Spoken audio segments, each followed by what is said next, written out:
ছাত্ৰ ছাত্ৰীসকল তোমালোক সকলোকে মোৰ চেনেলটোলৈ স্বাগতম জনাইছোঁ।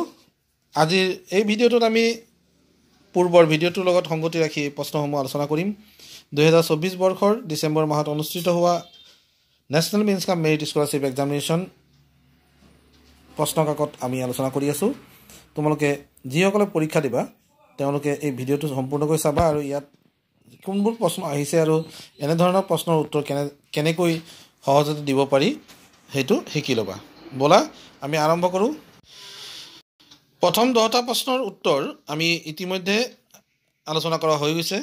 তোমালোকক পূৰ্বৰ ভিডিঅ'টো মই কৈছিলোঁৱেই যে 5টা মই কৰি দিছোঁ আৰু 5টা তোমালোকে নিজে ট্ৰাই কৰিবা। আশা কৰোঁ তোমালোকে ট্ৰাই কৰিছা। এতিয়া 11ৰ পৰা 20লৈ এই প্ৰশ্নসমূহত কি কৈছে চোৱা, নিৰ্দেশনা কি দিছে। In each of the following questions there is a certain relationship between two given words on one side of proportional sign and one word is given on the other side while another word is to be found from the given four alternatives having the same relation with this word of the given pair. Choose the correct alternative. ইয়াত চোৱা তোমালোকে ভালদৰে লক্ষ্য কৰিবা।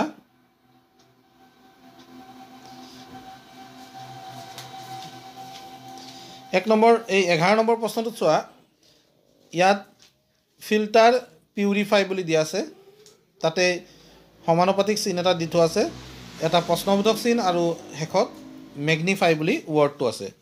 এতিয়া filter purify কৰে, তাৰপিছত প্ৰশ্নবোধক চিনত আমি এই 4টা অপশ্যনৰ ভিতৰত গ্লাছ, ৱাটাৰ, মাইক্ৰস্কোপ, প্ৰিজম এই 4টাৰ ভিতৰত কোনটো শব্দ দিলে একে সম্পৰ্কত আমি পাই যাম।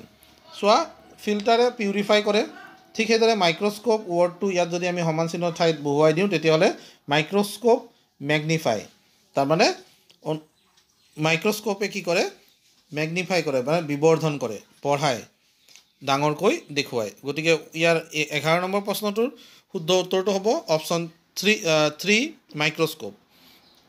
চোৱা ইয়াত দিছে 12 নম্বৰ প্ৰশ্নটো energy question mark volume litre. এতিয়া শক্তিৰ একক কি? শক্তিৰ একক কি? আমি ভলিউম বা আয়তনৰ একক লিটাৰ। গতিকে শক্তিৰ একক কি হ'ব? জুল। শক্তিৰ একক কি হ'ব? জুল। অপশ্যন 2 হ'ব ইয়াৰ শুদ্ধ উত্তৰ। ঠিক সেইদৰে চোৱা 13 নম্বৰ প্ৰশ্নটোত কি দিছে, 13 নম্বৰ প্ৰশ্নটো ভালদৰে লক্ষ্য কৰা। 13 নম্বৰ প্ৰশ্নটোত তোমালোকক দিছে যে India question mark USA baseball. এতিয়া তোমালোকে নিশ্চয় জানা USA বেছবল বুলি লিখা আছে, তাৰমানে USAৰ ৰাষ্ট্ৰীয় খেল হ'ল বেছবল। তো ইণ্ডিয়াৰ ৰাষ্ট্ৰীয় খেল কি আমাক সুধিছে। তো আমাৰ ইয়াৰ অপশ্যনবোৰ দি আছে ক্ৰিকেট, ফুটবল, হকী আৰু ভলীবল। তোমালোকে সকলোৱে জানা যে ভাৰতৰ ৰাষ্ট্ৰীয় খেল হ'ল হকী। অপশ্যন 3 হ'ব ইয়াৰ শুদ্ধ উত্তৰ। তাৰপিছত আহিল চোৱা কুৱেশ্যন নম্বৰ 14 মেন বায়'গ্ৰাফি। মানুহৰ সম্পৰ্ক বায়'গ্ৰাফিৰ সৈতে আছে। নেশ্যনৰ সম্পৰ্ক কিহৰ ওচৰত থাকিব? চোৱা মেন বায়'গ্ৰাফি নেশ্যনৰ সম্পৰ্ক কাৰ লগত হ'ব সেইটো আমি ক'ব লাগে। এই প্ৰশ্নটোত চোৱা মানুহৰ সম্পৰ্ক জীৱনীৰ লগত দিছে। গতিকে নেশ্যন অৰ্থাৎ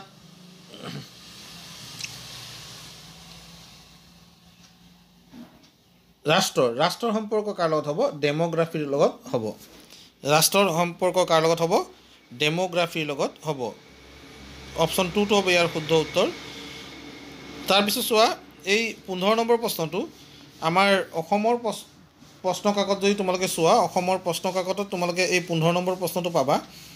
এনিমিয়া আইৰণ, এনিমিয়াৰ সম্পৰ্ক আছে আইৰণৰ লগত। গতিকে আয়ডিনৰ সম্পৰ্ক কাৰ লগত থাকিব সেইটো প্ৰশ্ন তোমালোকে 2020-21 বৰ্ষৰ প্ৰশ্ন কাকতত দেখা পাবা। এই প্ৰশ্নটো আহিছিল। গতিকে এই আমি আলোচনা কৰি থকা প্ৰশ্ন কাকতখনৰ পৰা প্ৰশ্ন আহিব পাৰে। গতিকে তোমালোকে চোৱা এনিমিয়া এটা অভাৱজনিত ৰোগ, ই আইৰণৰ অভাৱত হয়।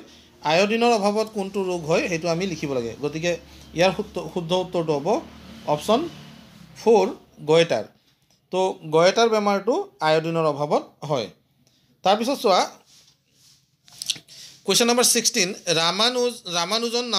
ৰামানুজন নাম্বাৰ বুলি কোৱা হয় 1729ক 1729ক কোৱা হয় ৰামানুজন নাম্বাৰ গতিকে কাৰ্পেকাৰ নাম্বাৰ বুলি কোনটো কোৱা হয় এতিয়া কাৰ্পেকাৰ নাম্বাৰ বুলি এই অপশ্যন 4টাৰ ভিতৰত কোনটো কোৱা হয় তোমালোকে নিজেই ইয়াৰ উত্তৰটো উলিয়াব লাগিব চোৱা 16 নম্বৰ প্ৰশ্নটো তোমালোকে এবাৰ বিচাৰি চাবাচোন কোনটো উত্তৰ হয় তোমালোকে গুগলত সাৰ্চ কৰি দিলে পাই যাবা যে ৰামানুজন নাম্বাৰ 1729 হয় কাৰ্পেকাৰ নাম্বাৰ এই 4টা অপশ্যনৰ ভিতৰত কোনটো কোৱা হ'ব তোমালোকে উলিয়াই ল'বা কাৰণ মই এই প্ৰশ্নটোৰ উত্তৰ নাজানো তাৰপিছত চোৱা কুৱেশ্যন নম্বৰ 17 কুৱেশ্যন মাৰ্ক ফাংগাই তাৰপিছত এণ্টমলজি ইনচেক্ট এতিয়া ভেঁকুৰৰ বিষয়ে যিটো অধ্যয়ন সেই অধ্যয়নটোক কি বুলি কোৱা হয় ভেঁকুৰৰ বিষয়ে যিটো অধ্যয়ন কৰা হয় তাক কি বুলি কোৱা হয় আমি সেই কথাটো ইয়াত লিখিব লাগিব নেক্সট এই প্ৰশ্নটোৰ উত্তৰ কি হ'ব কাৰ্ডিঅলজি মানে হৃদযন্ত্ৰৰ ওপৰত যিটো অধ্যয়ন কৰা হয় সেইটো কাৰ্ডিঅলজি বুলি কয় সাইকোলজি নহয় ভিডিঅলজি নহয় মাইকোলজি ইয়াৰ উত্তৰ হ'ব পাৰে 2 নম্বৰ অপশ্যনটো ইয়াৰ শুদ্ধ উত্তৰ হ'ব পাৰে তোমালোকে চাবা চাই লৈ কনফাৰ্ম কৰি ল'বা যে 2 নম্বৰ প্ৰশ্নটো উত্তৰ হয় নে নহয় তাৰপিছত আহি গ'ল অডোমিটাৰ কুৱেশ্যন মাৰ্ক বেলেঞ্চ মাছ এতিয়া তুলা চানি বা পাল্লাৰ সহায়ত আমি কি কৰোঁ ভৰ জোখোঁ অডোমিটাৰৰ সহায়ত আমি কি কৰোঁ ডিষ্টেঞ্চ জোখা হয় গতিকে অপশ্যন A টো 1টো হ'ব ইয়াৰ শুদ্ধ উত্তৰ নেক্সট প্ৰশ্নটোলৈ যাওঁ তোমালোকে চোৱা নেক্সট প্ৰশ্নটো দিয়া আছে question number 19 gateway of India আৰু Vivekananda rock memorial Kanyakumari Vivekananda rock memorial আছে কন্যাকুমাৰীত গতিকে গেটৱে অফ ইণ্ডিয়া ক'ত আছে মুম্বাইত আছে অপশ্যন 3 আছে মুম্বাই গতিকে এইটো হ'ব ইয়াৰ শুদ্ধ উত্তৰ 20 নম্বৰ প্ৰশ্নটো চোৱা সোডিয়াম মেটেল এতিয়া নন মেটেল ইয়াৰ ভিতৰত কোনটো হয় তোমালোকে ক'ব লাগে চোৱা কাৰ্বন হ'ব ইয়াৰ শুদ্ধ উত্তৰ কাৰ্বনটো হ'ব নন মেটেল তোমালোকে এনেকৈ ইয়াৰ উত্তৰবিলাক চাব লাগিব সোডিয়াম হ'ল ধাতু আৰু অধাতু হ'ল কাৰ্বন এনেকৈ উত্তৰবোৰ চাই কৰিব লাগিব জাষ্ট মই তোমালোকক এটা হিণ্টছ দিছোঁ যে কেনেকুৱা ধৰণৰ প্ৰশ্ন আহিব পাৰে এই ধৰণৰ প্ৰশ্নসমূহ যিহেতু তোমালোকে দেখা পাইছা এনেকুৱা প্ৰশ্ন তোমালোকৰ আহিব আৰু সেই প্ৰশ্নসমূহ তোমালোকে য'তেই পোৱা শিকিবলৈ চেষ্টা কৰিবা তো আজিলৈ ইমানতে এৰিলোঁ নেক্সট ভিডিঅ'ত মই ইয়াৰ পিছৰ অংশ তোমালোকলৈ লৈ আহিম আশা কৰোঁ তোমালোকে যিকেইটা প্ৰশ্নৰ উত্তৰ মই দিব পৰা নাই সেইকেইটা চাই গুগলত চাৰ্চ কৰি হ'লেও এনচাৰটো উলিয়াই ল'বা আৰু শিকি ল'বা ধন্যবাদ